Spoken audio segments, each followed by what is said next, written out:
feels a lot more like an ending than a beginning, doesn't it? And no, believe it or not, I'm not talking about losing to the Sabres. I'm talking about the change in ownership. Good morning to you. Good Wednesday morning. I'm Dejan Kovacevic of DK Pittsburgh Sports, and this is Daily Shot of Penguins. It comes your way bright and early every weekday. If you're into football and or baseball, I also offer up daily shots of Steelers and Pirates right where you found this. Penguins lost to Buffalo by a 2-1 count, and they outshot the Sabres about 100-1 in the third period, and they just can't score goals. They can't score goals. It's something to behold. We're no longer talking about missing this guy or that guy. Sure, Evgeny Malkin's out, but there's enough players back, and there's enough players who were already there to be infinitely more capable than to score one goal against 32-year-old journeyman Dustin Tokarski, even with his amazingly large pads. But I digress, because there's a bigger issue at hand on this day, and that's Mario Lemieux and Ron Burkle getting close. They're not there yet, but getting close to selling the Penguins to the Fenway Sports Group, owners of the Red Sox, the Liverpool Soccer Club, and a lot of other sporting entities.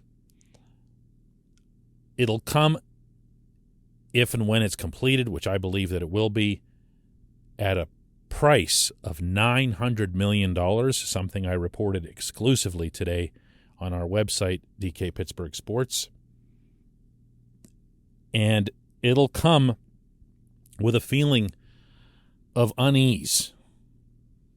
The first thing that we do as Pittsburghers, whether we're talking about sports or not, is we cast a wary eye on outsiders. We are, what's a more negative term than parochial or inward? We're all of those things.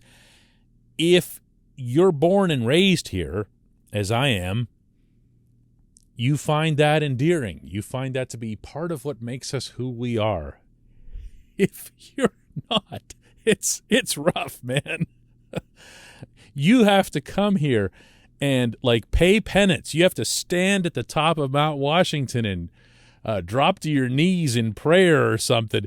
You got to really, really, really let us know that you like us.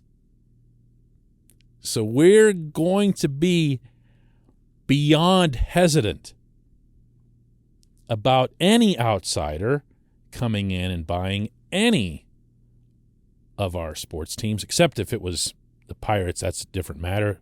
I think people would accept virtually anyone from anywhere in the world who's had any kind of history of anything buying the Pirates from Bob Nutting.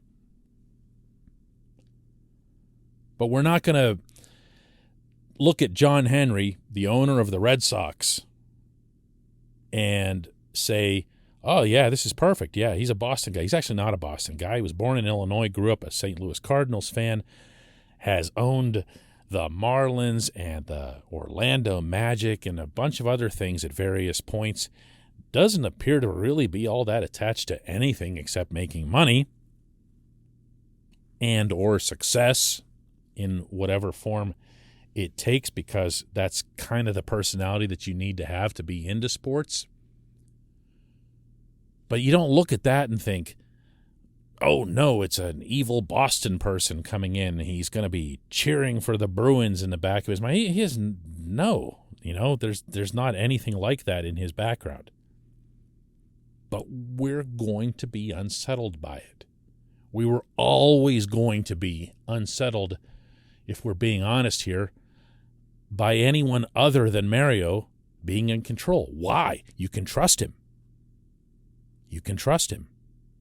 Sure, he was here whenever everybody was throwing around Kansas City as a potential site and whatever, because they did whatever it is that they had to do to get the Pennsylvania state government off its rear end to give at least a fraction of the money to Pittsburgh that they tend to always send to Philadelphia, and it worked. But everything about Mario's life and career on and off the ice has been about Pittsburgh. It's not only where he achieved everything that he achieved as the greatest player who ever played the game, the most gifted player who ever played the game.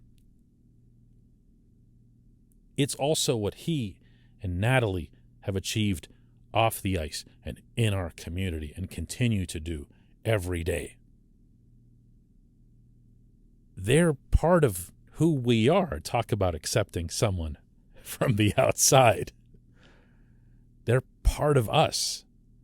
And we always knew and know that if Mario's controlling the Penguins, he's going to have the Pittsburgh hockey fan base's best wishes at the forefront of his thoughts. And if that sounds excessively sappy or whatever, so be it. But, I was there through the bankruptcy thing, and I know how much it meant to him to get that ownership stake. I was there whenever he was making trips to New York during the lockout, fighting so hard the way the baseball owner in town needs to be doing to get that salary cap, to make sure that things are fair for teams like the Penguins, who were getting priced out of all of their great players back then. People forget that now. Penguins had the lowest payroll in the league and the lowest attendance in the league. Why? They had some of the lowest revenues. And there wasn't a cap system in. Mario fought for that. He had our backs.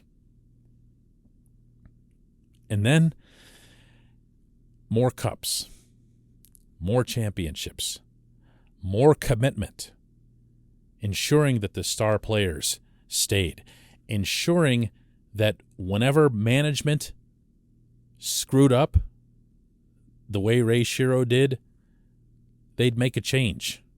And they made a wholesale change. That he and Ron Burkle stayed on top of everything and oversaw Stanley Cups number 4 and 5.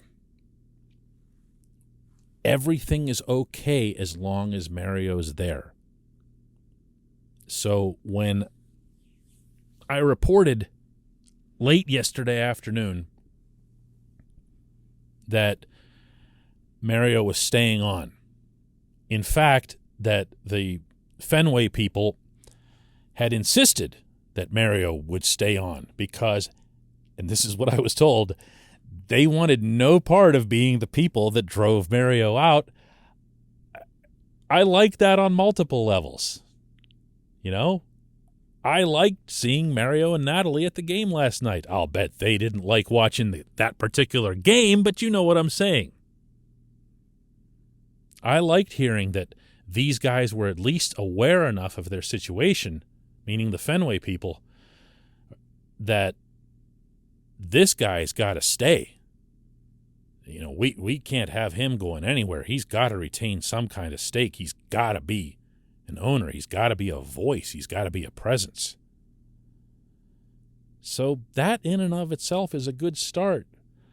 I heard from a lot of different people yesterday, meaning just hockey fans, who were asking me, what should we think of this? What should we feel about this?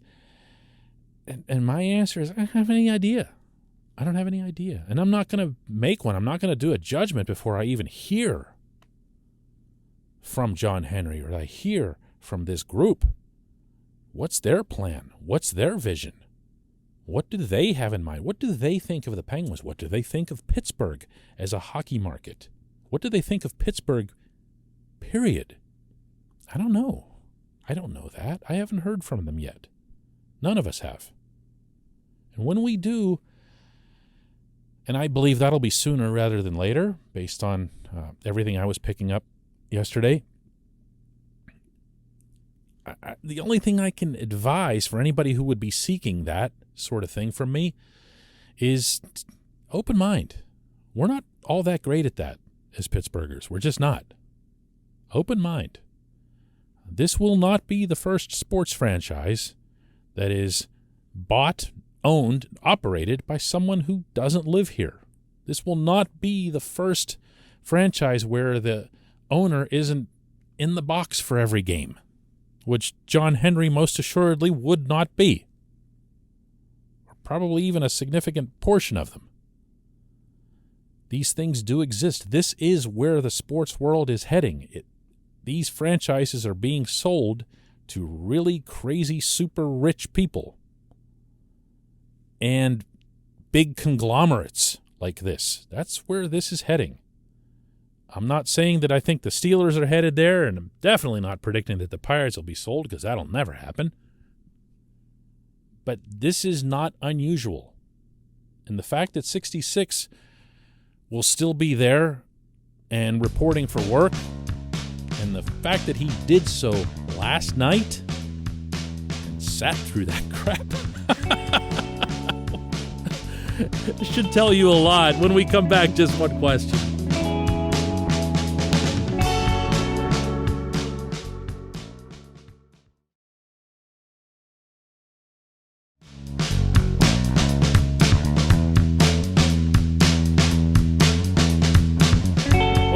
Time for Just One Question. That's brought to you by truly good people at the Greater Pittsburgh Community Food Bank, where they're committed to providing food for all of our neighbors in need across Western Pennsylvania. They, in turn, need your help. Visit pittsburghfoodbank.org to find out how $1 from you is all it takes to produce and distribute 5 full meals. $1 equals 5 meals. pittsburghfoodbank.org. Today's J1Q comes from John Mialina, who asks, how will the selling of the team help the Penguins and hurt the Penguins, as well as the city of Pittsburgh, and will Mario be backing off on anything once the team is sold? See, this is what I was talking about with the opening segment. John's question sees the selling of the team helping/hurting the franchise and the city, and then immediately connects the possibility that Mario would be backing off to that concept. And I am not remotely here to critique that. I completely get it. For anybody who's a long-termer or a lifer around here, you get it. Ever since 1984, everything about hockey in this town has, in one way or another, revolved around Mario Lemieux. And for him to look like he just might not even be that occasional decider of something is enough to, send a tremble through the whole city. I started getting stuff, John, yesterday from people about, could they move the team? Could they move the... What in the heck? And this started becoming a real thing. Like, there was more than one. Might they move the franchise? Oh, look over here. The NHL has a rule that once you buy the team, you have 7 years in which you're not allowed to move the franchise. As if this is a thing. As if this is a topic. The Penguins just ended, well, really, a pandemic just ended, a 663-game sellout streak in Pittsburgh, in an arena that holds 18,500 at, I dare say, at the risk of ticking off people over there, outrageously high prices. You ever seen what the Penguins charge for their tickets? And they had a 663-game sellout streak. And the number one TV ratings of any U.S.-based team in the NHL for years now. Not as some fluke thing, not as a jump or a spike whenever they'd win the cups. For years now, that's been the case. Now, if you want to come back and be cynical about, okay, Sid's not going to be here forever, Gino's not going to be here, well, he's not even here now, this core is the real reason that they filled the building, and now, look, they can't even sell it out. If you want to go down that road, yeah, it's a more complex discussion, but it's a long, long plunge from where the Penguins have been to let's move the team. Better yet, let's buy the team now with a secret, sinister plot to move it in 7 years. Well, if you are someone who would subscribe to a theory that absurd, then I can also share with you that the Penguins have an ironclad lease with the City of Pittsburgh Sports and Exhibition Authority through the year 2040. 2040. John, to attempt to actually answer your question, we don't know. How will the selling of the team help the Penguins or hurt the Penguins? What we do know is that this group, the Fenway Group, the most tangible thing we have that we can touch from what they've done is that the Red Sox hadn't won a thing for a century, and then they won 4 World Series under John Henry. Liverpool hadn't won anything in England for 30 years. And then in back-to-back years, they won UEFA, which is the European Championship, and then they won England's own Premier League. That's not exactly ominous stuff, you know? That's a nice thing to have on the cover of your portfolio when you show up for your meeting with the Penguins brass to try to convince them that they should sell you the team if the check isn't enough. Look, all I'm saying here is me, speaking only for myself here, not presuming anybody else's sentiment on this, I'm going to give them a chance. I'm going to hear them out. I'm going to do my own due diligence on this. I was about to say background checks. It makes me sound like FBI. I'm going to talk to other people. I'm going to talk to other executives and even GMs and coaches and athletes who have worked under them to see what kind of answers we can get. As a website, meaning DK Pittsburgh Sports, I'm putting other reporters on this.